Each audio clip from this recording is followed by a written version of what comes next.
Good morning, everybody. This is Donald Blomdahl, Hall of Fame veteran, sports cards and collectibles, coming to you with another episode of Hall of Fame Friday. Today is David Bancroft, going back in time on this one to the early 1900s. Hopefully, everybody's having a great start to your Friday. For a lot of people, it's TGIF.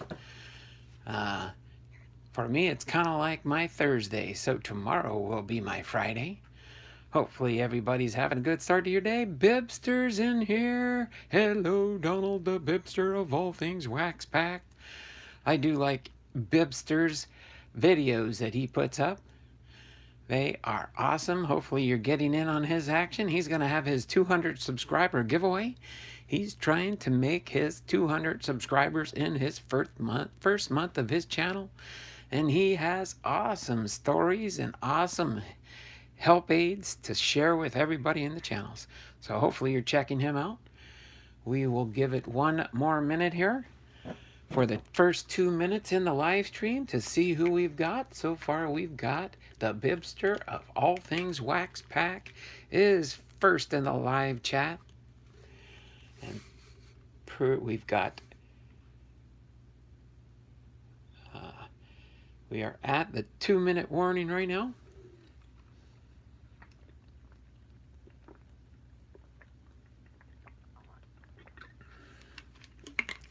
See if anybody chimes in by 10:02.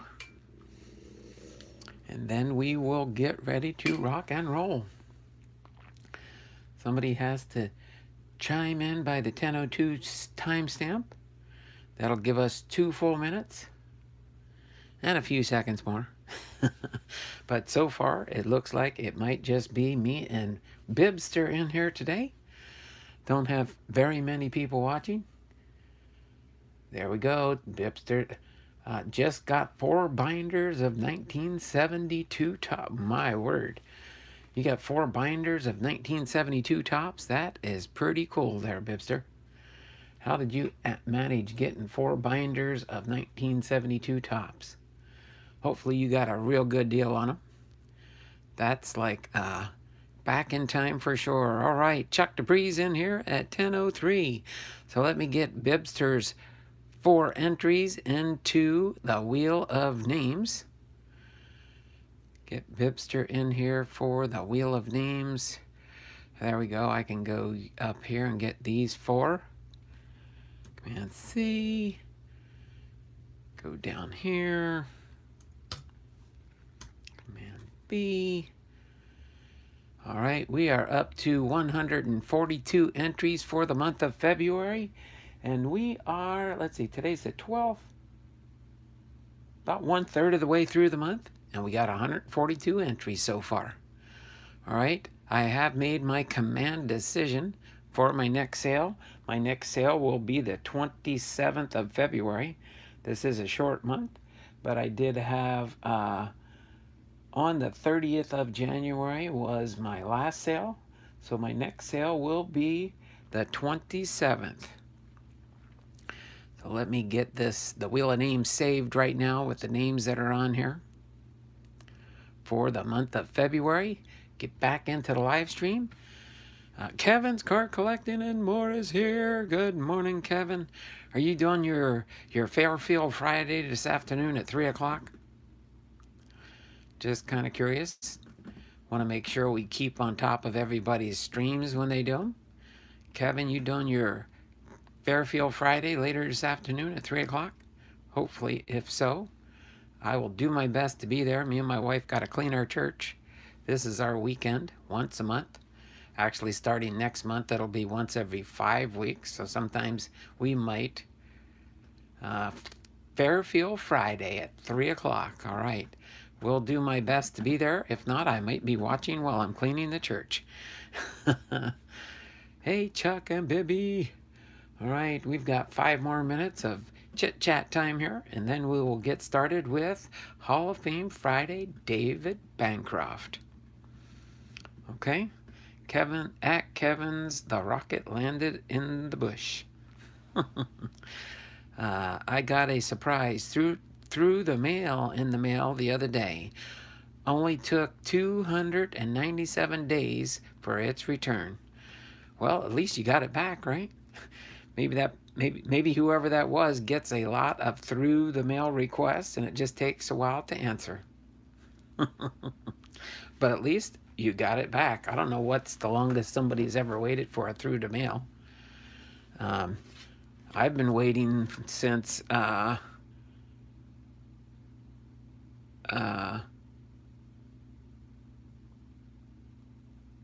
2019 Top Stadium Club for my redemption card from Stephen Tarpley, SCAST.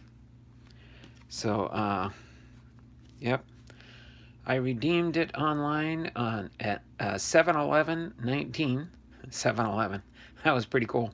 But yeah, so this July will be 2 years since I've waited to get my card back from Topps. I had to cover up the code so nobody tries to steal it, but it's already been redeemed. It's just I have not received it yet. That is kind of strange. I'm going to try and do another follow-up. Yeah, exactly.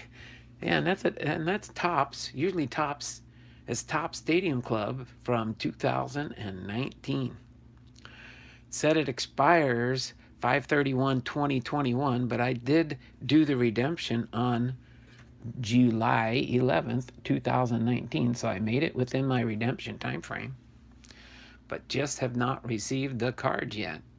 So I don't know what's going on with them. But we got 3 more minutes left here. I'm trying to think. Let me see while we're waiting for the 3 minutes to tick on by here. Let me log into my Topps account. See if I get any type of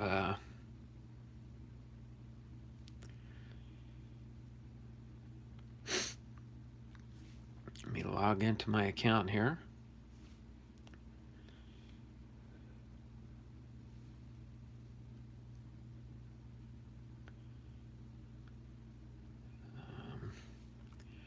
Go into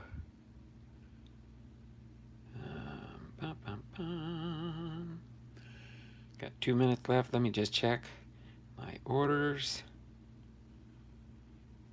Well, where's my redemptions at? Trying to remember where the redemption section is. But other than that, events, custom memory of cards and collectibles, Topps now. Let's see.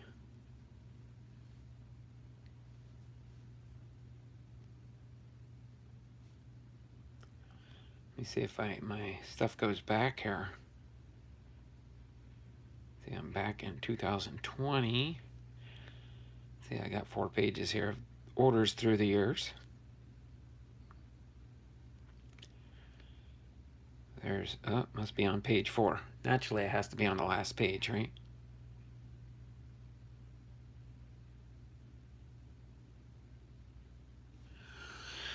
See, it would have been after 7/11, view order. Nope, that's the Topps X Lindor.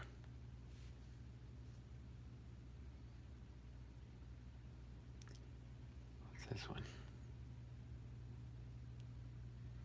Opening day autographs. Well, it's going to be 10/10 here soon.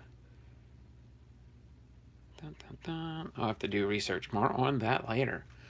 But let's go back into the chat here real quick. Let's get moving and rocking and rolling here for today's content at hand.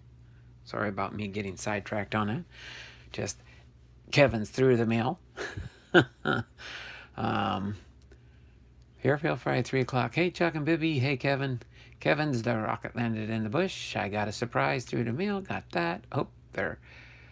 I hope they're signed at least. We'll find out when I rip it open. Oh, wow. That's been a while.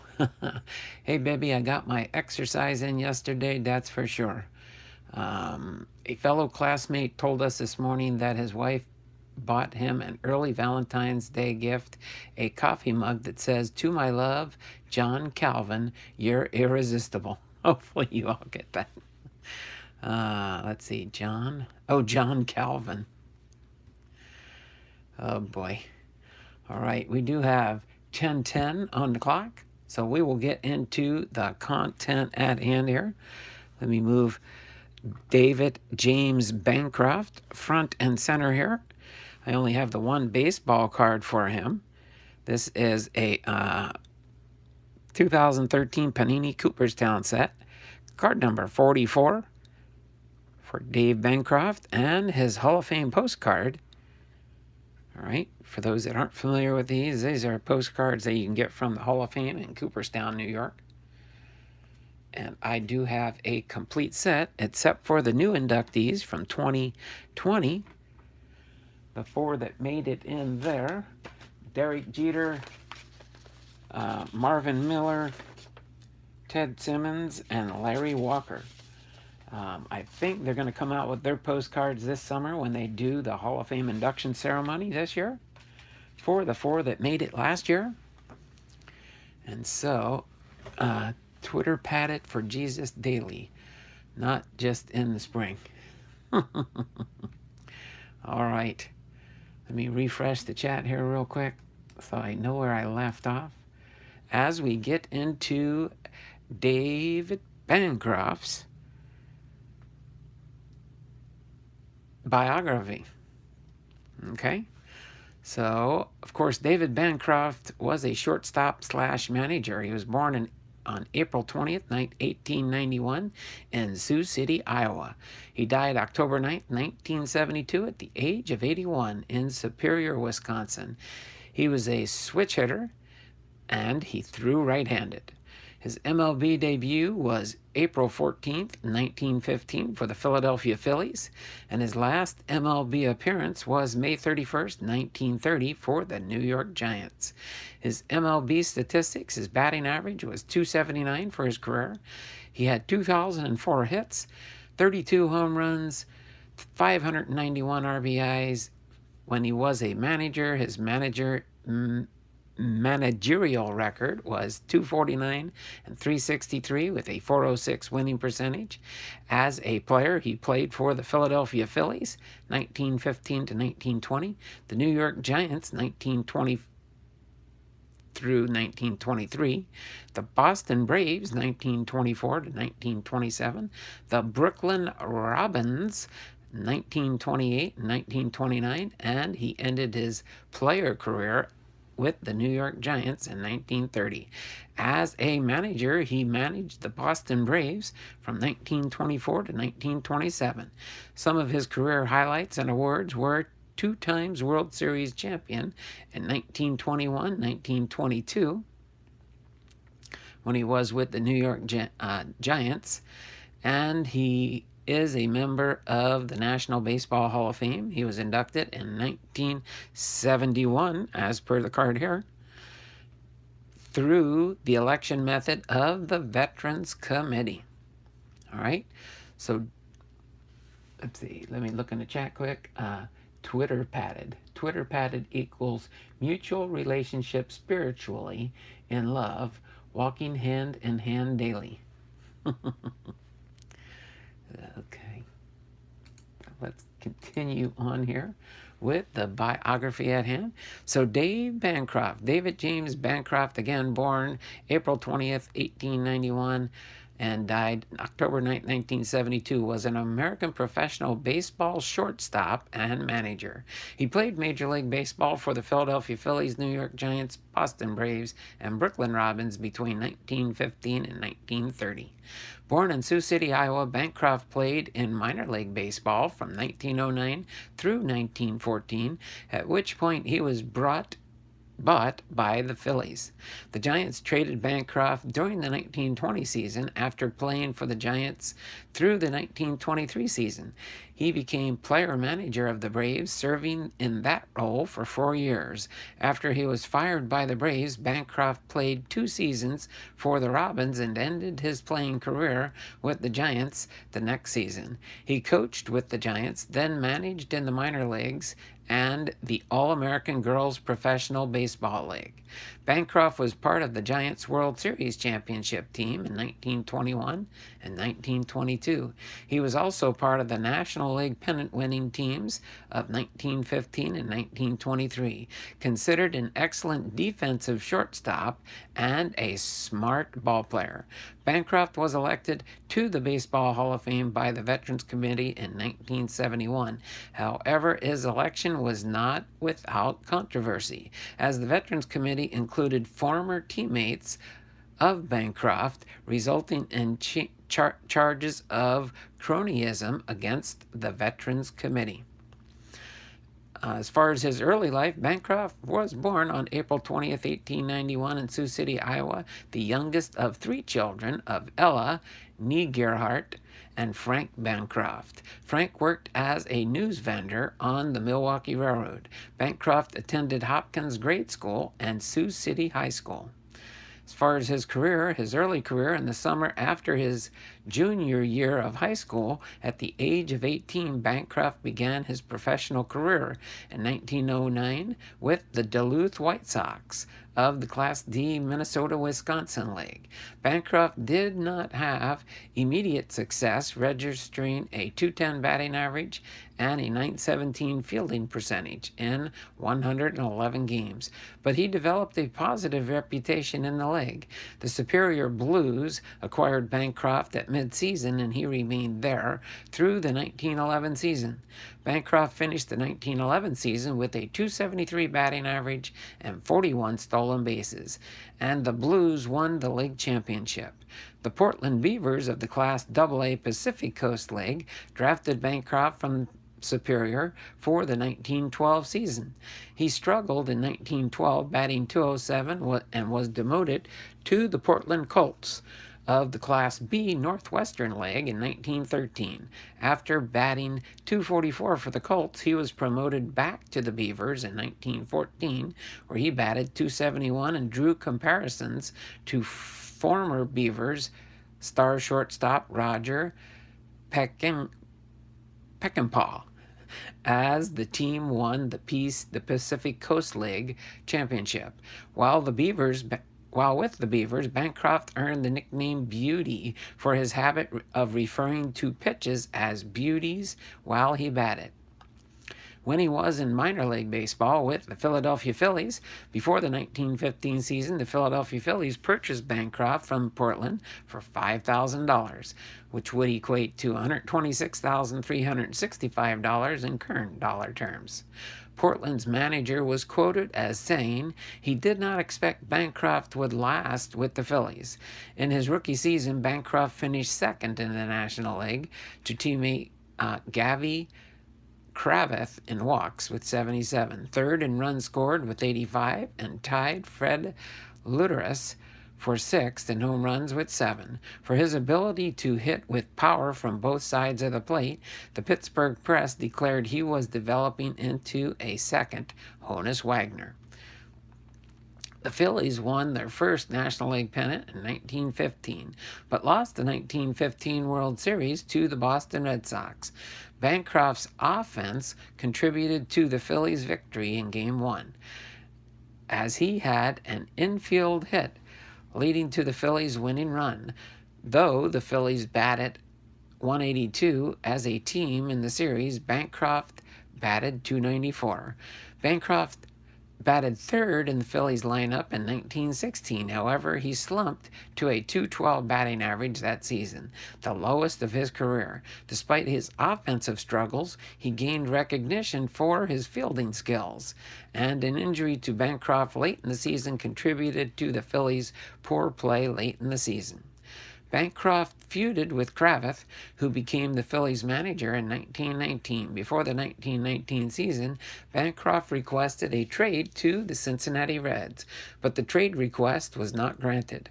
John McGraw, the manager of the New York Giants, coveted Bancroft due to his intelligent and hard-nosed style of playing. Upon McGraw's urging, the Giants traded Art Fletcher, Bill Hubble, and $100,000, which would equate to $1,276,246 in current dollar terms, to the Phillies for Bancroft on June 7, 1920. Look in the chat real quick. Kevin's a relationship so close with the Lord you feel each other breathing, other's breath spiritually. At Kevin's, think about it. It's deep.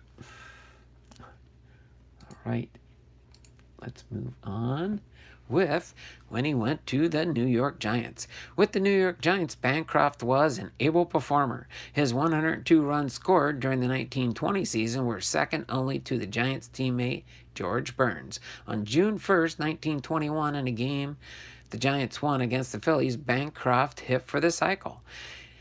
His 153 games played in the 1921 season tied for second in the National League with several others behind Rogers Hornsby. He also tied teammate Frankie Frisch for second with 121 runs scored behind only Hornsby. While his 193 hits were 8th best and his .389 on-base percentage was 9th best in the National League, however, he only batted .152 in the 1921 World Series, which the Giants won over the New York Yankees in 8 games. Bancroft played in all 156 games of the 1922 season.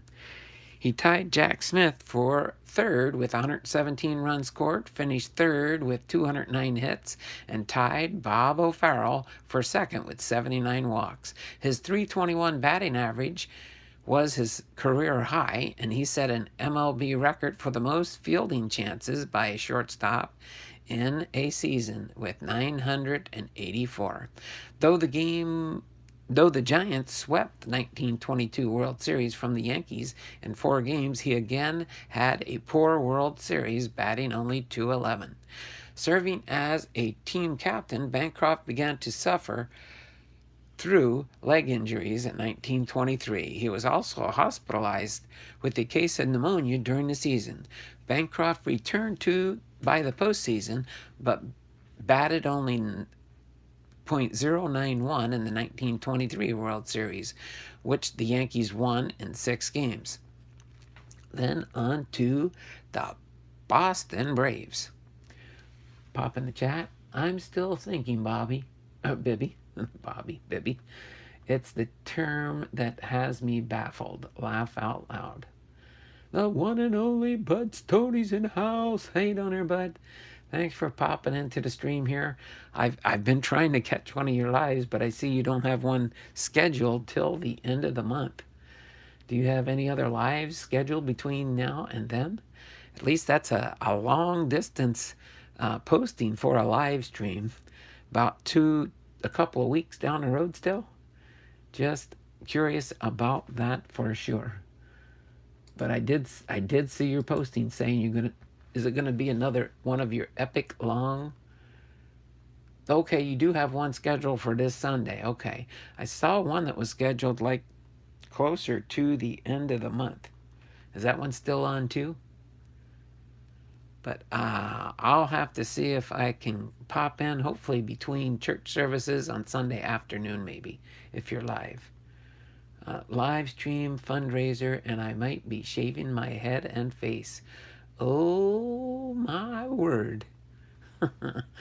That would be interesting to watch there, bud.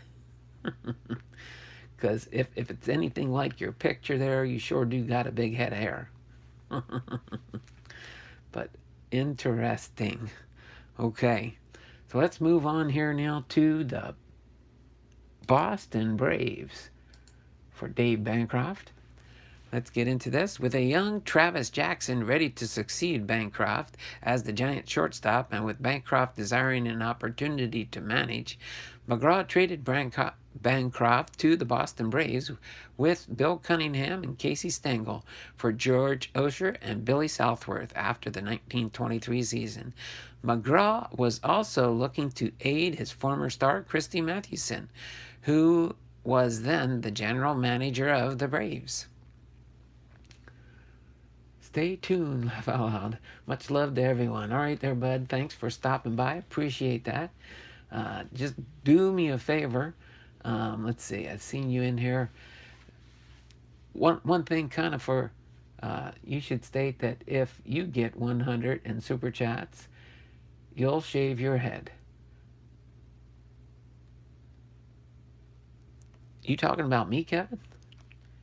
Probably about the only thing I could shave off my head is my eyebrows and my mustache. That would be interesting. I don't know how that would work though.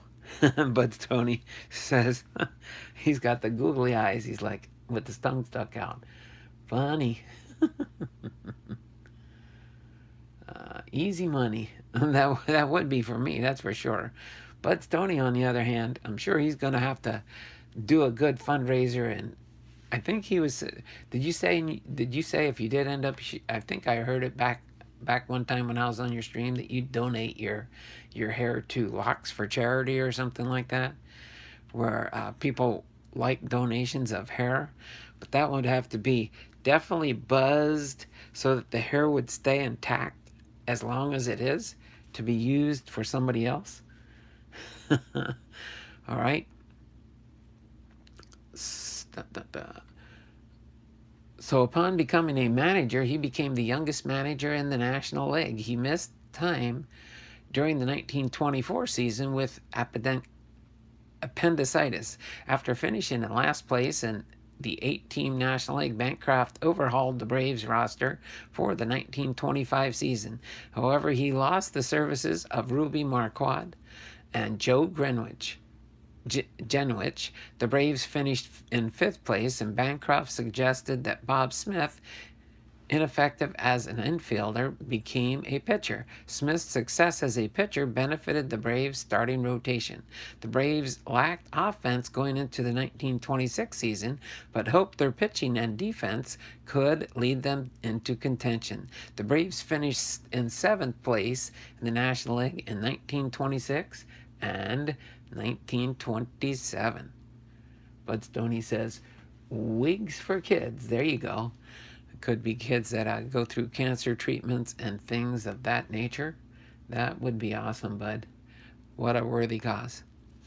So next we move on to Brooklyn Robins and return to the Giants. Failing to turn the Braves into a winning team, Bancroft requested his relief from the team after the 1927 season. He signed with the Brooklyn Robins the same day, stating that he was happy to no longer have the stress of managing.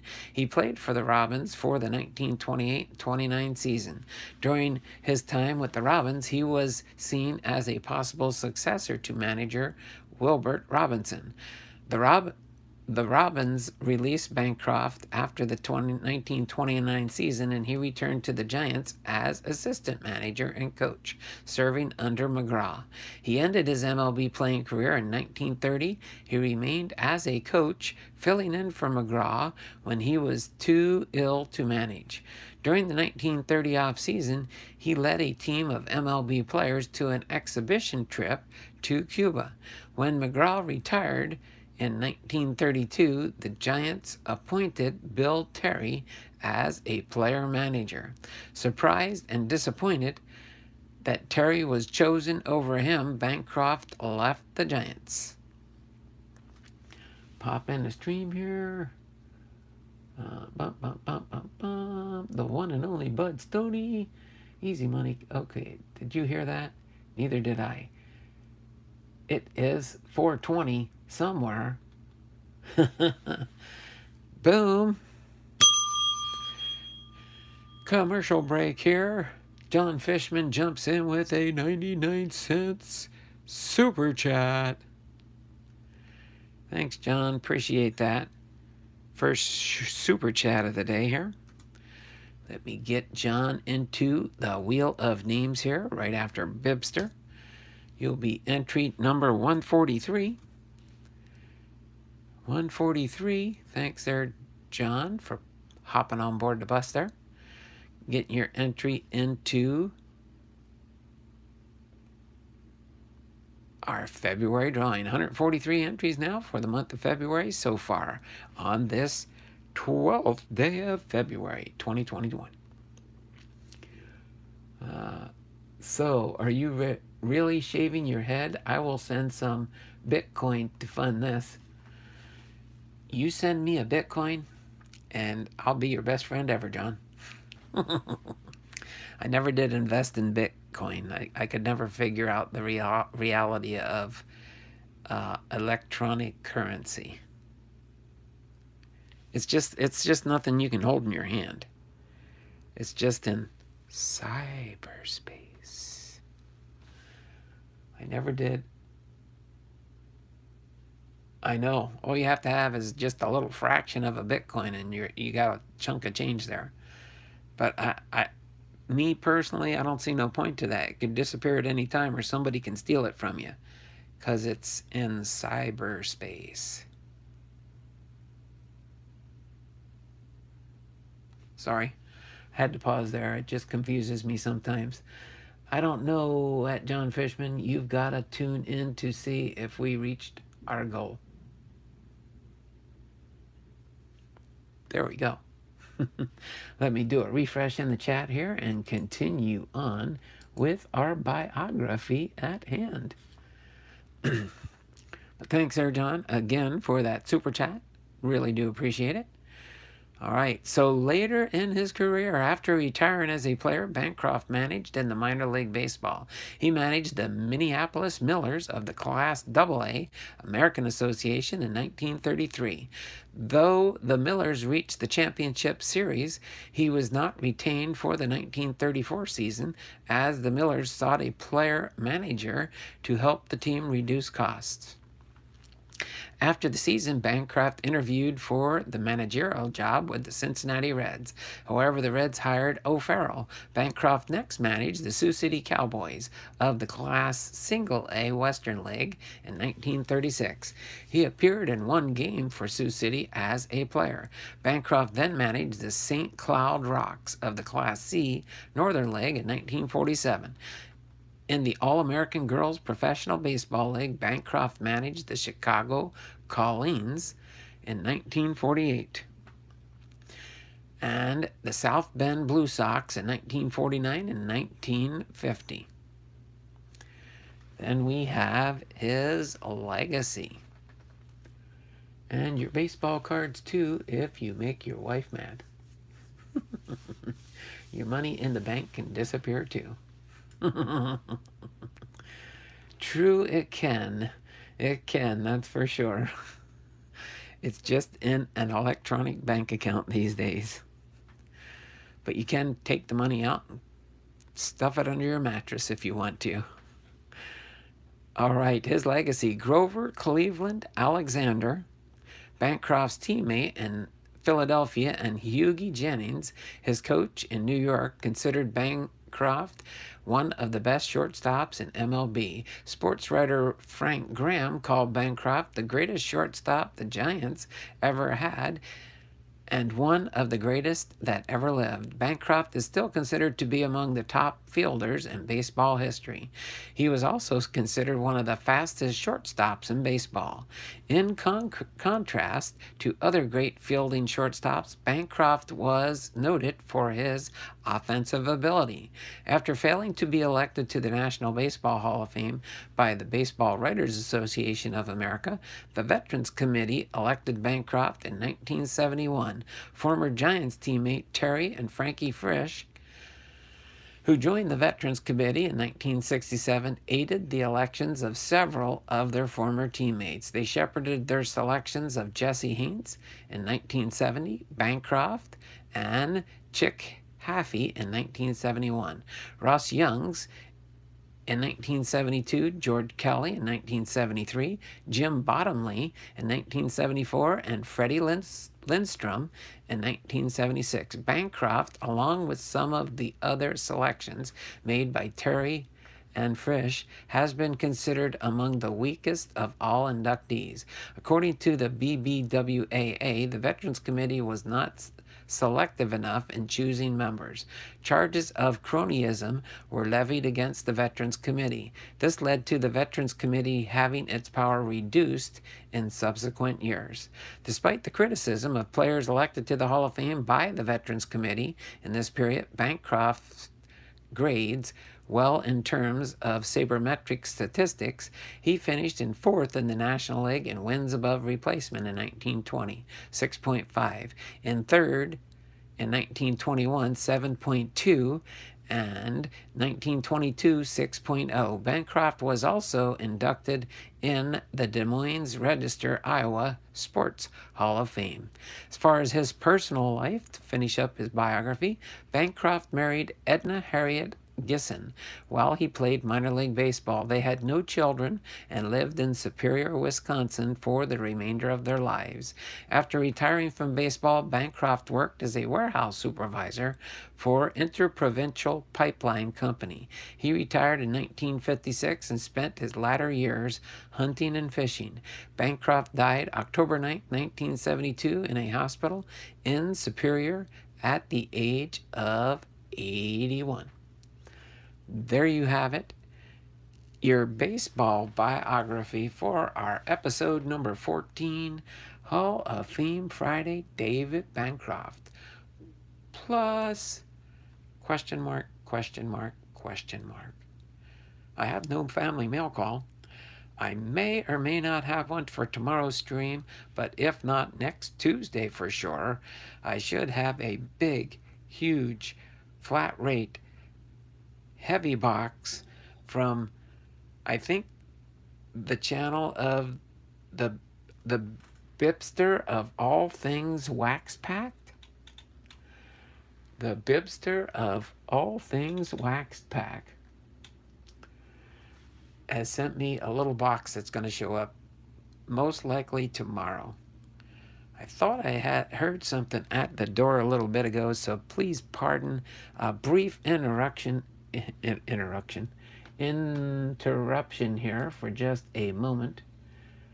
And I am going to check the front door just in case I might have got a delivery earlier today. Okay, so let me get into the live chat here. 26 pounds of cardboard. Oh my word.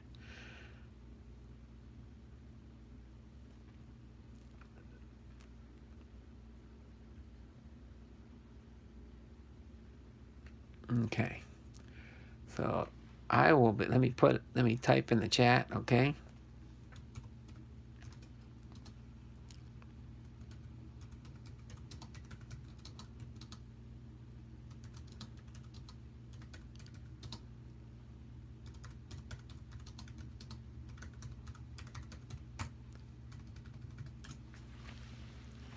Okay, I'll be right back, okay?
Okay, I am back.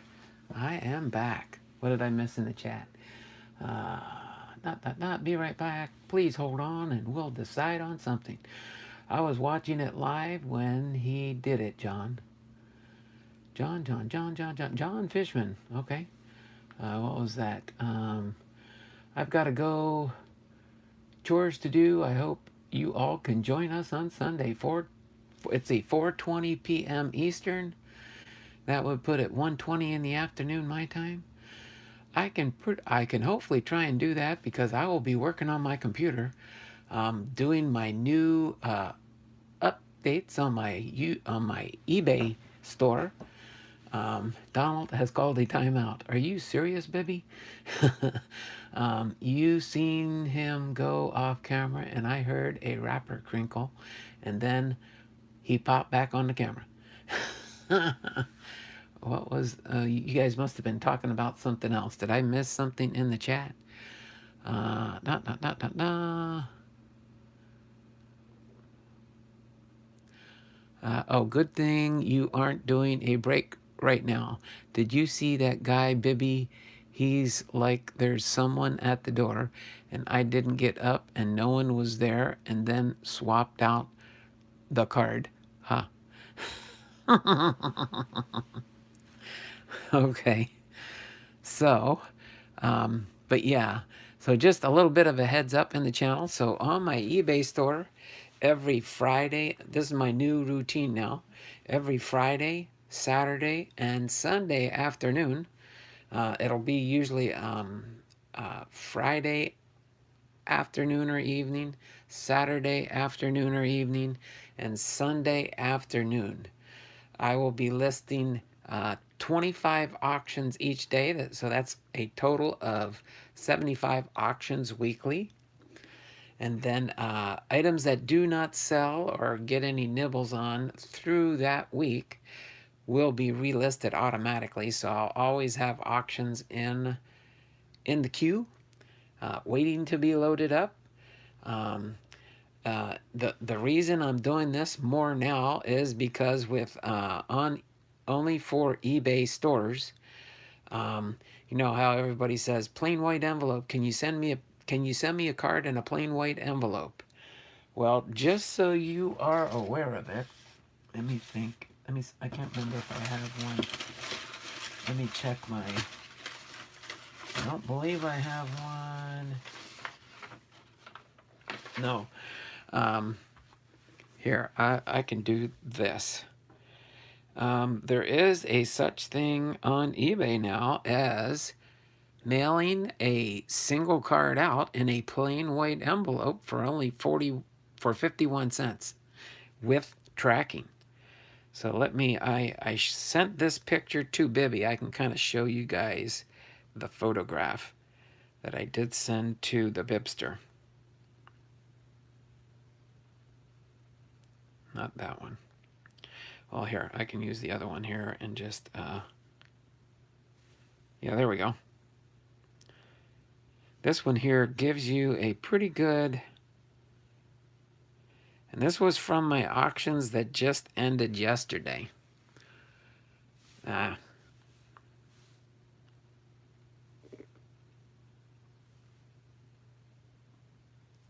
Sorry. It's being, what the heck?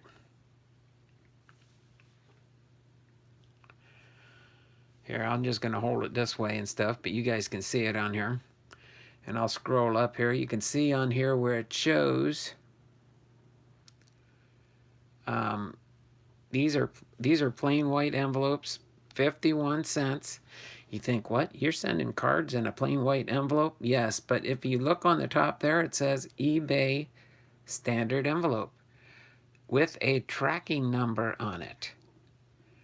See the tracking numbers on the return address here? You can see my name in some of it. I just kind of have my address covered up.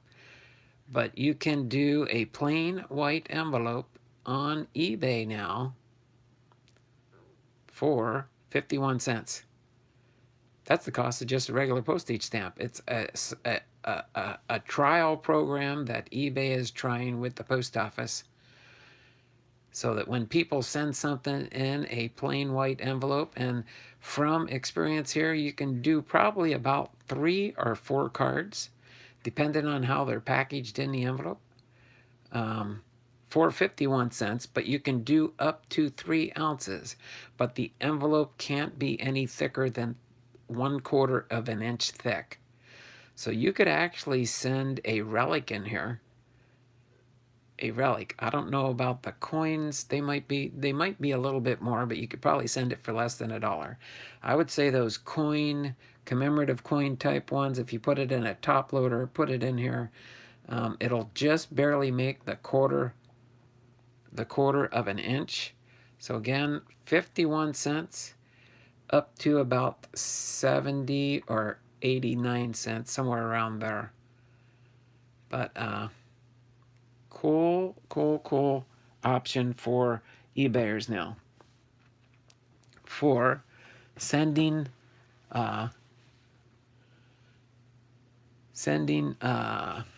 your single sale cards in a plain white envelope. So what I usually do is I will use a card saver. The reason I use these, they're much thinner than even a top loader, and it does provide protection. All right. Some cards I'll put in a top loader, the thinner top loaders, but you put it in this, you can put 1 or 2 cards in here, and then 1 or 2 cards in another one. And if you sandwich them, put them in I usually fold a piece of paper, a regular sheet of paper, to keep it inside. I put blue tape on it so it doesn't shake back and forth in the envelope. And then, boom, you can send your cards in a plain white envelope with card saver protection, okay? And a little bit of blue tape to just hold it so it doesn't slide around. So that is awesome, in case you're wondering there. Okay, I'm just going to move these to the background here for now. I can't think of anything else to go over for now. But that is an update on my eBay store. Did everybody take off, or do I still have people watching me in the background there? I don't see the chat going anywhere. But other than that,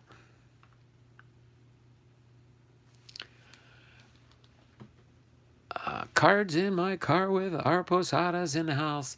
You've probably been watching the whole time, huh? I know cards in my car with our posada. Robert is a lurker. He likes to just listen to me when I do my history lessons and stuff like that. So that is much appreciated. The Bibster of all things wax packed, he's lurking about in the background. I see you there, Bibster. Lurking about. Yep. Thummies up, thummies up, thummies up for me. But yeah, this is kind of an off type day. I don't really have any content. But tomorrow, we will be going through into episode number 11, card sorting. I went through my 3 boxes that I did have from before. I went through my oddball stuff that I had set on the side and pulled out some gems we found in there. But I'll be getting out our favorite ball players on the top. I have, and I'm trying to figure out, it barely fits on the screen here, but I'm trying to think of a better way to, but I have 2 5,000 count boxes that I'm going to go through for my card sorting starting tomorrow, and we will see. It could be another 5 to 10 episodes of card sorting there. It'll start with episode number 11, 12, 13, 14, 15, 16, 17, 18, 19, 20. So we might go through 20 episodes of card sorting, which could be another roughly 2 months worth of content. Could take us into April.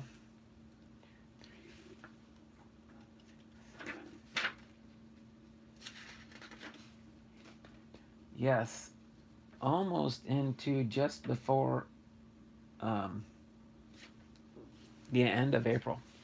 So that's what will be on the docket for tomorrow. We will be doing Nice. Can't wait to see what you find. Yeah, I like the card sorting videos.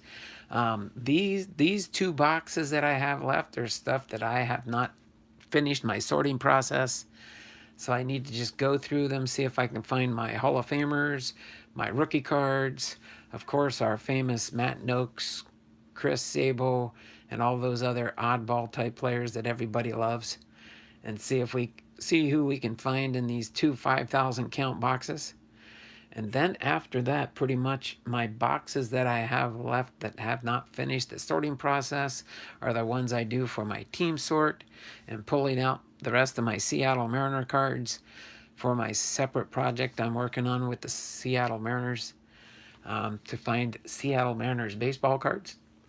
So other than that, and then of course my PC players for Ken Griffey Jr., Cal Ripken Jr., and any Hall of Fame player cards, and separating out my star players. Now, what I might do after that is I do have two or three 3,300 count boxes. I think they're all 3,300 count boxes. I think I've got one, two, I think I've got three, I think I've got two or three 3,300 count boxes that are pretty much basically star cards, serialized cards, things of that nature. A lot of those, some of those will be listed up onto eBay, but I will have those in my sales coming up in the future. Again, once a month I do sales. Down the road, I may do the sales more frequently as I need to go through my cards and add more stuff into my eBay store. My goal ultimately would be to have in my current store level I can have up to 1,000 different listings. So that's my ultimate goal, is to keep about 1,000 listings on my eBay store to keep my product rolling through. So I will be doing, again, starting today, listing up 25 auctions on Fridays, Saturdays, and Sundays. That way they'll end the following week. And then I'll just have 75 different auctions going at any one time on my store. It works pretty good. It took me probably an hour to maybe about an hour and 20 minutes to go through my auctions and package them up and get ready. I've got two people so far that didn't pay. I sent an invoice to them. I'm sure they'll pay. Hopefully, either that or they're waiting to see if they can find something else in my store to combine the shipping. But it's free shipping. By the way, my 77-cent auctions, all my auctions will start out at 77 cents, and then we'll see where it goes from them. I think my biggest sale that I made on one of my auctions yesterday was a Topps X Lindor autograph that when everything was all said and done, I probably sold it for about $20, including shipping on that one, because that was in a top loader, or in a one-touch. And I mailed it to and it actually was an order from Puerto Rico. Unbeknownst to me until I got ready to get the order, but Puerto Rico is a U.S. territory, so it only costs a small package rate to send it to Puerto Rico. So it was worth using a little over $2 for that. So that was awesome. But that's what we're planning on doing here. And then... So other than that, I can't really think of anything to go over. And then on our 5,000 count boxes, I'll probably do one row at a time. There's going to be 5 rows. It's going to barely fit on my break table here. It'll be snug as a bug to the back here, as much space as I can get. I might see if I can push things back a little bit without having my iMac go off the back of my table here. I do have like about 5 or 6 inches in back of the iMac that I can move it back, but there's probably only a couple inches that it can sit on the table.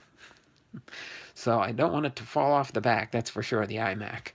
But I'll work on that today and tonight to make sure I'm ready to put that 5,000 count box on my break table. Might not be able to see my iconic Don Blomdahl Hall of Fame veteran sports cards and collectibles and my hologram sticker here. It'll be totally covered up, but we will work on that for sure. So with that in mind, I can't think of anything else to talk about in the channel. If there's anyone else here in the chat with me, I will chat with you if you're willing to chat, but if not, I do understand that. It shows that only me and possibly Michael Heath. Michael Heath, are you still lurking about in the background? You might be at work too. I don't know. I'm here, sad day seeing someone die at the hospital. Oh, I'm sorry to hear about that, Michael. Just sent an image of my desk. Let me see. Ooh. Oh, I see. The Bibsters sorting through cards. That looks... Oh, I see. You're going through your binders you got, huh, David? My word.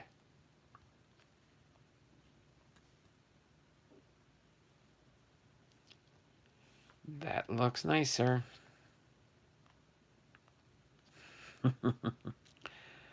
Awesome. So with that in mind, I'll go with my hour content we've got almost here. And we will take care of that for sure. Okay.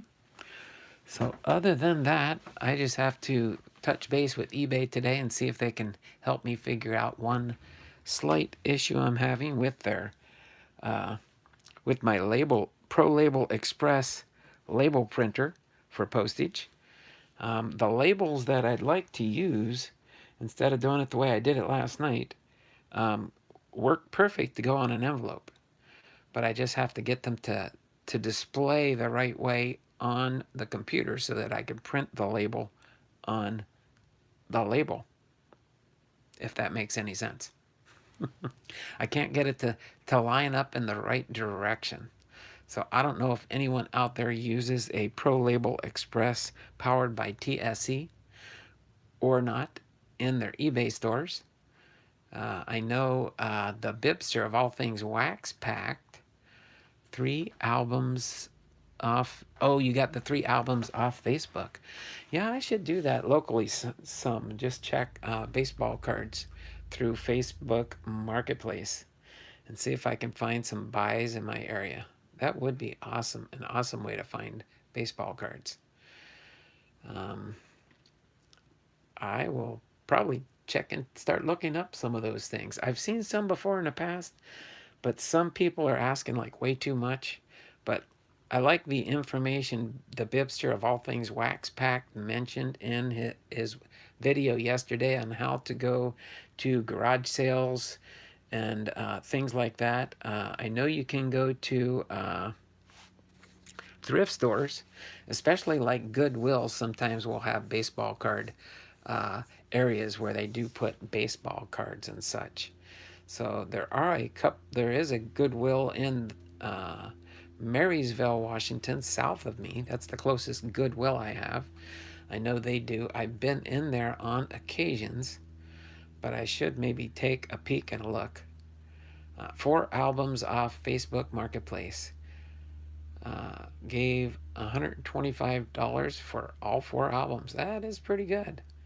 You probably got some good cards in there, it looks like, Bibby. A bunch of sorting for sure. But that is really cool. I'm looking forward to the box you've sent me with my family mail call packages to go through. Break them off in when we go through. And the special deal that me and you split half and half. Looking forward to going through some of those cards also. So let me turn the camera around real quick. We'll get ready to go into closing things up for today, since we're right at the hour mark. Okay? And then I will get prepared for listing up my first 25 auctions, probably this evening. I'm probably going to do it this evening. This afternoon when my wife gets off work, me and her, it's our turn to clean our church. We don't have a big church building here. If the Bibster of all things Wax Pack ever comes out for a visit and stuff, we'll definitely have you come visit our church and come to our church service while you're out here. But Kevin knows we just have a small church. We're a small, independent, Bible-believing Baptist church. I'd say on a good Sunday, we might have 60 people, maybe 70, including the kids and the children's ministries. But nice nonetheless. Hopefully you're some of those out there that are getting them. Hopefully you're enjoying my other series that I'm doing up. Remember last year I read God's Word through from Genesis through Revelation. This year I started a new series I'm doing, and it's called Hymn Stories. Probably some of you have saw those already. Let's see, I've currently got up through number 9, which is this Sunday, already pre-recorded. And I just record those up and then have them post up on every Thursday and Sunday. I might do 3 a week coming up soon. Okay, so I might do one on Sunday and Tuesday and Thursday. But for now, I'm just sticking with Thursday and Sunday for now. We'll see how many episodes I can get recorded up as we roll along. But other than that, I'm going to turn my camera around, get ready to say my signature goodbye here. This has been Donald Blomdahl, Hall of Fame veteran, sports cards and collectibles, having been live to you from Arlington, Washington with our episode 14 Hall of Fame Friday, David Bancroft's Hall of Fame biography. Okay, again, this is episode 14. Next week, we will have episode 15, and it will be Ernie Banks. Ernie Banks will be our Hall of Fame player that will be doing his biography next week. So that's a little sneak peek preview as to who our Hall of Fame Friday will be next week. Okay, just so you do know, I am wearing my Hall of Fame members Seattle Mariners shirt for my Hall of Fame Fridays. The hat, sometimes it just depends on what hat I grab off my hat rack that's on my door to the bedroom here, to my break room, to my studio. And then my t-shirts are all in my closet in the back here, all hanging up. I usually have my routine of which ones I wear for Tuesday, Wednesday, Thursday, Friday. Saturday sometimes is a toss-up between my common player shirt, my rated rookie shirt. Eventually maybe I'll get a I don't know if I'll get a draft pick shirt. You never know. I might get a draft pick shirt or a rookie card.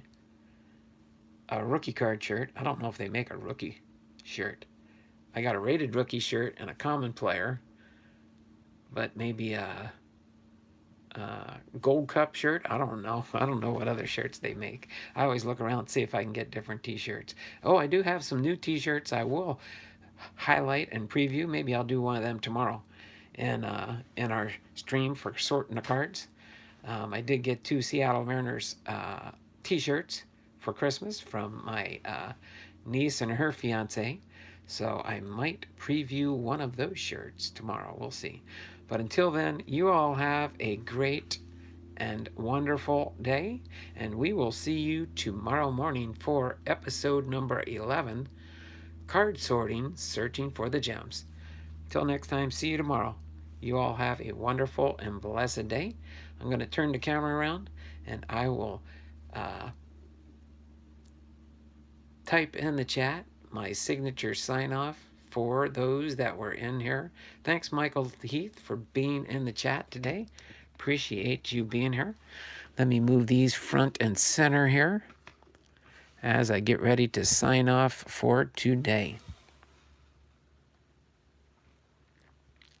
Okay, let me get in the chat here, say goodbye to those that weren't on board today.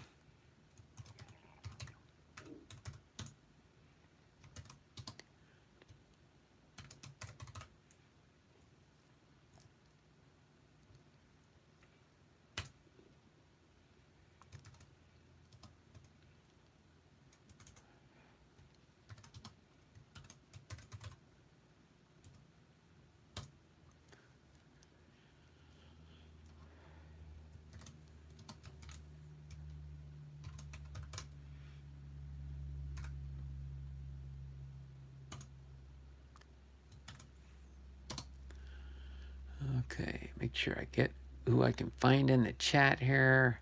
Oh.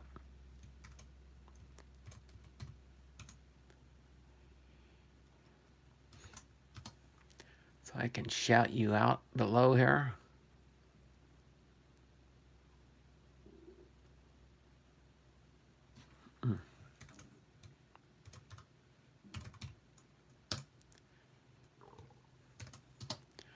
See how many I can fit in a single chat.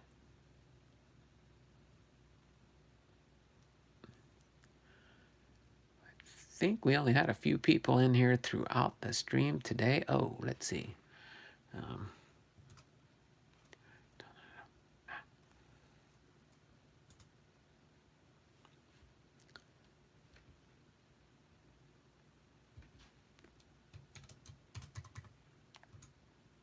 Okay.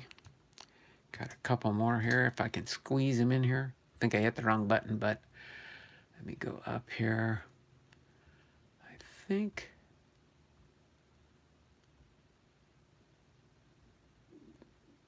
Chuck was in here. Who else was in here earlier that maybe I did? Nope, I think I got everybody now. Okay.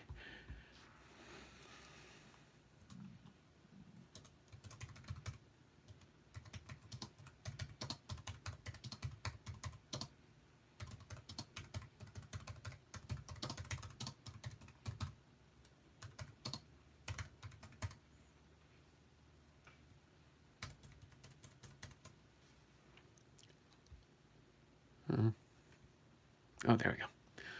All right. And, oh, there we go. Okay, now I got it. So, at Michael Heath, and at the Bipster All Things Wax Packed, and at the one and only Bud Stoney, and at Cards in My Car with our Posada, and at John Fishman, and at Kevin's Car Collecting and More, and at Chuck Dupree Sports Cards. Thank you all very much for supporting the channel today. I really do appreciate that. And we will see you all same bat time, same bat channel tomorrow at 10 a.m. Pacific Standard Time for episode number 11, Card Sorting, Searching for the Gems. You all have a wonderful and blessed day. And as Bibby always says when he closes his streams, be blessed. Bye for now. You all have a wonderful and blessed day. See you all tomorrow.